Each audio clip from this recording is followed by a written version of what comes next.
वर्ष एक अनेक उपहार देइचंती मोदी सरकार जहाँकि ओडिशा रे कहतु कि भारत वर्ष रे आज आम कथा हवा जाजपुर रे कौन कौन उपहार मिली मान्यवर मुख्यमंत्री मोहन चरण माझी जहाँकि आम एवं विगत दिन में देखिले जड़े दुखी जो ताकू घर मिल नथिला पूर्व सरकार समय एबे तांकू घर मिली अनेक उपहार जाजपुर से किसी आम पाखे जाजपुरवासी अच्छा सहित सीधा सड़क कथा हवा आज्ञा देखिए गोटे वर्ष पूर्ति होती बीजेपी सरकार को कौन सब जाजपुर को मिली। प्रथमे धन्यवाद देवी खबर ओडिशा को एवं आमर आदरणीय प्रधानमंत्री श्रीमान नरेंद्र मोदी जी को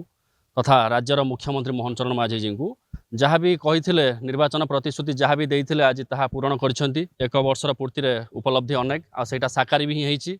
आपड़ देखु जोटा कही धानर सब्सिडी देवाई 800 टंका धानर मूल्य देती सहायक चाषी मैंने पाई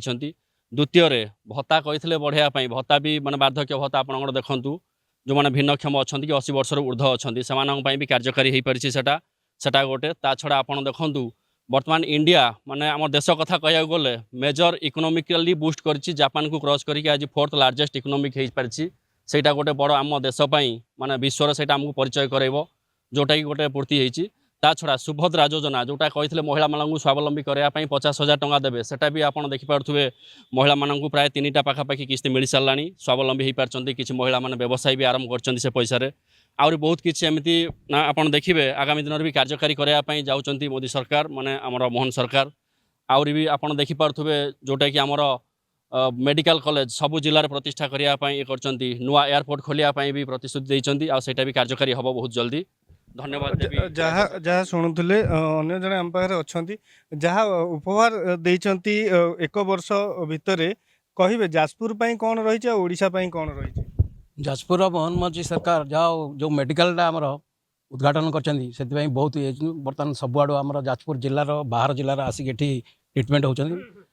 डॉक्टर भी बहुत अच्छा गोटे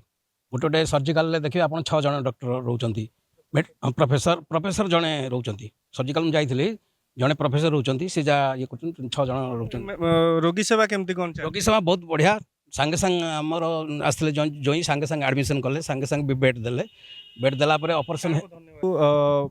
मोदी सरकार कहते मोहन माझी सरकार कहते कि कथा दे कथा रखिले कथा रखुचंती। हाँ कथा निश्चय रखुचंती मेडिकल बहुत होती आप जाइए कोरेर जो अंध से घर पाई नथिला गीत बोले जो लोकटी से एवं घर पाई मोहन सरकार ये कर निर्वाचन जड़े गरीबर दुख भी पहुँचुची से आगु बीजेडी समय भी से गीत बोलिकी बबी दास को बबी दास कही हाँ घर दे कि पारानी ये बीजेपी सरकार आइला पर से घर पाई जहाँ शुणुले अनेक किसी लोकाभिमुखी कार्य करिसेंती मोहन सरकार आम पाखे आउ जड़े भाई अच्छा भाई कहे एबे वर्षे पूर्ति अनेक जगार सभा होची पूर्व सरकार 24 वर्षर सरकार काउंटर करचंती कि जे वर्षे पूर्ति उपरे जो सभा समिति करचंती किंतु कार्य किछि होई नाही या सत्य भाई सभा समिति प्रत्येक काम गोटे निश्चित प्लानिंग थाए से सभा समिति रहीबार आवश्यकता अच्छी देखो ये लोकों सरकार आपण मैंने काली देखि जे बालेश्वर प्रताप षडंगी केमी थानार जो आईआईसी आरेस्ट करदे से केमी से लोकलोचन को आणले लोकों सरकार केमी लोकों दुख समस्या उपरे सबु बेले जड़ित होकर रोचंती तार निच्छक उदाहरण काली आपण माने प्रत्येक न्यूज चैनल आपण माने देखिथिबे प्रत्येक क्षेत्र में आमर जन लोकों सरकार सबु बेले लोकों सहित अच्छा आपणकर आयुष्मान कार्ड हो जो पूर्व सरकार 24 वर्ष है लगे दे पार नुले आयुष्मान कार्ड जहाँ आमर मोहन सरकार आसवा द्वारा ओडिशा आयुष्मान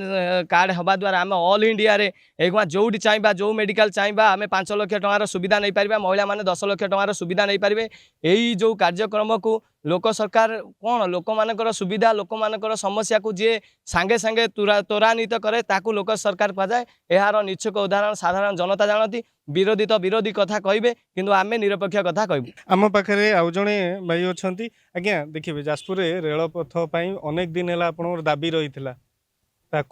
अनुमोदन है डीपीआर प्रस्तुत होती कौन कहे ये जो आमर जाजपुर दीर्घ दिन दाबी जाजपुर रेलपथ आपण मैंने समस्ते जानते दीर्घ दिन जाजपुरवासी दाबी कर आसुँच पूर्व सरकार ठार ए वर्ष ए सरकार मध्य कौन तार उन्नतिकरण कार्य होना आम जी आपण मान माध्यम जानूँ आमर मान्यवर सांसद जेहेतु मंत्री मान को भेटी ଯାଜପୁର ରେଳପଥକୁ ତ୍ୱରାନ୍ୱିତ କରିବା ପାଇଁ ଯେଉଁ ପଦକ୍ଷେପ ନେଉଛନ୍ତି ତାହା ଏକ ସ୍ୱାଗତଯୋଗ୍ୟ ପଦକ୍ଷେପ।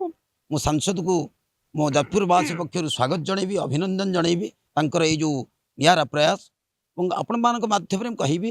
ଯେଉଁ ଯାଜପୁର ରେଳପଥ ଖାଲି ଆମର କହିଲେ ହେବନି, ତାକୁ ଆମର କାର୍ଯ୍ୟକାରୀ କରିବା ଦରକାର। ମୁଁ ଆପଣମାନଙ୍କ ମାଧ୍ୟମରେ ନିବେଦନ କରିବି ମାନ୍ୟବର ମୋଦି ସରକାରଙ୍କୁ, ମାନ୍ୟବର ରାଜ୍ୟ ସରକାରଙ୍କୁ ଏ ଯାଜପୁର ରେଳପଥ ଯେଉଁ ଯାଜପୁରବାସୀଙ୍କର ଦୀର୍ଘ ଦିନର ଦାବି ଅବିଳମ୍ବେ ତାଙ୍କୁ ପୂର୍ଣ୍ଣାଙ୍ଗ କରାଯାଉ ଏବଂ ତାଙ୍କୁ ଯେଉଁ ସ୍ଥାନାନ୍ତରିତ କିଛି ଟଙ୍କା ସାଂସନ୍ କରିକି କାର୍ଯ୍ୟ ତ୍ୱରାନ୍ୱିତ କରାଯାଉ। ଯାହା ଶୁଣୁଥିଲେ ରେଳପଥକୁ ବି ଅନୁମୋଦନ ମିଳିଲା, ଅନ୍ୟ କାର୍ଯ୍ୟ ମଧ୍ୟ ହୋଇଛି। ସାର୍ ଦେଖିବେ ଯାଜପୁର ହଉ କି ଓଡ଼ିଶା ହଉ କ'ଣ କାର୍ଯ୍ୟକାରୀ ହେଇଛି କି ସେନା କଥା କହିବା, ଆପଣ ବି ସେନାରୁ ଅବସର ନେଇଛନ୍ତି, ସେନା କଥା କହିବା। ସେନାରୁ ଆପଣ ଦେଖୁ ସିନ୍ଧୁର ଯେଉଁ ହେଇଥିଲା ଆମର ମୋଦି ସରକାରଙ୍କୁ ଧନ୍ୟବାଦ। ବର୍ତ୍ତମାନ ସେ ଯେଉଁ କାର୍ଯ୍ୟ କରିଦେଲେ ସାରା ଭାରତବାସୀଙ୍କୁ, ସାରା ପୃଥିବୀବାସୀଙ୍କୁ ସେଟା ମାନେ ପୁରା ଦେଖାଇ ଦେଇଛନ୍ତି ମୋଦି ସରକାର। ଆଉ ମୋହନ ସରକାର ବର୍ତ୍ତମାନ ଓଡ଼ିଶାରେ ଯାହା ସେ କରିଛନ୍ତି, ବର୍ତ୍ତମାନ ଆମର ରେଳ ପ୍ରକଳ୍ପ ହଉ ଯାହା ହଉ, ସେ ନିଜେ ଯାଇଥିଲେ ଦିଲ୍ଲୀକୁ, ଯାଇକି ଅଶ୍ୱିନୀ ବୈଷ୍ଣବ ସହିତ କଥା ହେଇକି ଆସିଛନ୍ତି। ସେ ମାନେ ଯେତେ ଶୀଘ୍ର ପାରୁଛନ୍ତି ସେ ଆମ ଓଡ଼ିଶାରେ ରେଳ ପ୍ରକଳ୍ପକୁ ଜଲ୍ଦି କରିବାକୁ ସେ ରେଡ଼ି ଅଛନ୍ତି। ଯାହା ଶୁଣୁଥିଲେ ଆଉ ଜଣେ ସାର୍ ଅଛନ୍ତି। ସାର୍ କହିବେ ଆମର ପୂର୍ବ 24 ବର୍ଷର ସରକାର ଏବେର ବର୍ଷର ସରକାର ଭିତରେ କ'ଣ ତଫାତ୍? ଯଶସ୍ୱୀ ପ୍ରଧାନମନ୍ତ୍ରୀ ମୋଦିଜୀ ସେ ଭାରତବର୍ଷକୁ ନେଇକି କେଉଁ ଜାଗାରେ ବର୍ତ୍ତମାନ ପହଞ୍ଚାଇଛନ୍ତି ତାକୁ ଆମେ ସମସ୍ତେ ଏଟଲିଷ୍ଟ ଉପଲବ୍ଧି କରିସାରିଛନ୍ତି। ତାଙ୍କର ଆରମ୍ଭରୁ ଯେଉଁ 11 ବର୍ଷ ଭିତରେ ତାଙ୍କର କାର୍ଯ୍ୟକଳାପ ବଖାଣି ପାରିବି ନାହିଁ ମୁଁ,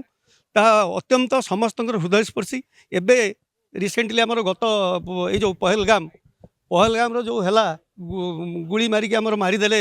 ଭାରତୀୟମାନଙ୍କୁ, ସେଥିରେ ଯେଉଁ ଅପରେସନ୍ ସିନ୍ଦୁର ସେ ନେଲେ, ଷ୍ଟେପ୍ ନେଲେ, ଅପରେସନ୍ ସିନ୍ଦୁରରେ ଘରେ ପଶିକି ଜବାବ ଦେଇଥିଲେ ଆମେ ଘରେ ପଶିକି ଟାଣିକି ମାରିବୁ, ଏବଂ ଘରେ ପଶିକି ଗୁଳି କଲେ। ହତୋତ୍ସାହ ହେଇକି ସେଥିରେ ଇଏ ଭିକ୍ଷା ମାଗିଲା ଯେ ଆମର ଯୁଦ୍ଧ ବିରତି ବନ୍ଦ କର ବୋଲି ପାକିସ୍ତାନ। ତେଣୁ ଏଭଳି ପଦକ୍ଷେପ, ଏଭଳି ଯଶସ୍ୱୀ ପ୍ରଧାନମନ୍ତ୍ରୀଙ୍କର ଯେଉଁ ତାଙ୍କର ଟିମ୍ଟା, ସେ ମାନେ ଯେଉଁ ପ୍ରକାର ପଦକ୍ଷେପ ନେଇକି ଆମ ଭାରତବର୍ଷକୁ ବଞ୍ଚେଇଛନ୍ତି। 3 ଦିନରେ ଯୁଦ୍ଧ ବିରତି ହେଲା, ଆଉ ତାକୁ ବନ୍ଦ କଲେ। ଏବଂ ସେଥିପାଇଁ ମଧ୍ୟ ଟ୍ରମ୍ପ କହିଲେ ମୁଁ ଏଥିରେ ମଧ୍ୟସ୍ଥତା କରିଛି। ଏବେ 2-3 ଦିନ ତଳେ ଆପଣମାନେ ସମସ୍ତେ ଜାଣିଥିବେ ସେ ଚ୍ୟାଲେଞ୍ଜ କଲେ ଯେ ଏଥିରେ ତୃତୀୟ ମଧ୍ୟସ୍ଥତା ଭାରତ ଚାହେଁ ନା, ମୋଦି ସଫିସିଏଣ୍ଟ ଆମ ପାଇଁ। ମୁଁ ଏତିକି ଜଗନ୍ନାଥଙ୍କ ପାଖରେ ମୁଁ ପ୍ରାର୍ଥନା କରୁଛି ସେ ଦୀର୍ଘଜୀବୀ ହୁଅନ୍ତୁ ଏବଂ ଏ ଶାସନ ତାଙ୍କର ଚାଲିଥାଉ। ଯାହା ଶୁଣୁଥିଲେ ସେନା କଥା କହିବା କି ଅନ୍ୟ ଗରିବ ଗୁରୁବା କଥା କହିବା, ସମସ୍ତଙ୍କ ପାଖରେ ଏଇ ଭାରତୀୟ ଜନତା ପାର୍ଟି ମୋଦି ସରକାର ବା ମୋହନ ସରକାର ସିଧାସଳଖ ଘରେ ପହଞ୍ଚିଛନ୍ତି। ଆଉ ଯେକୌଣସି ଲୋକାଭିମୁଖୀ କାର୍ଯ୍ୟ ହୋଇଛି ବର୍ଷେ ପୂର୍ତ୍ତି ପାଳନ କରୁଛନ୍ତି। ଏଥିପାଇଁ ଆମେ ମଧ୍ୟ ଖବର ଓଡ଼ିଶାରୁ ଅନେକ शुभेच्छा एवं शुभकामना जनाऊँ। जाजपुर कृष्णचंद्र नायक रिपोर्ट खबर ओडिशा।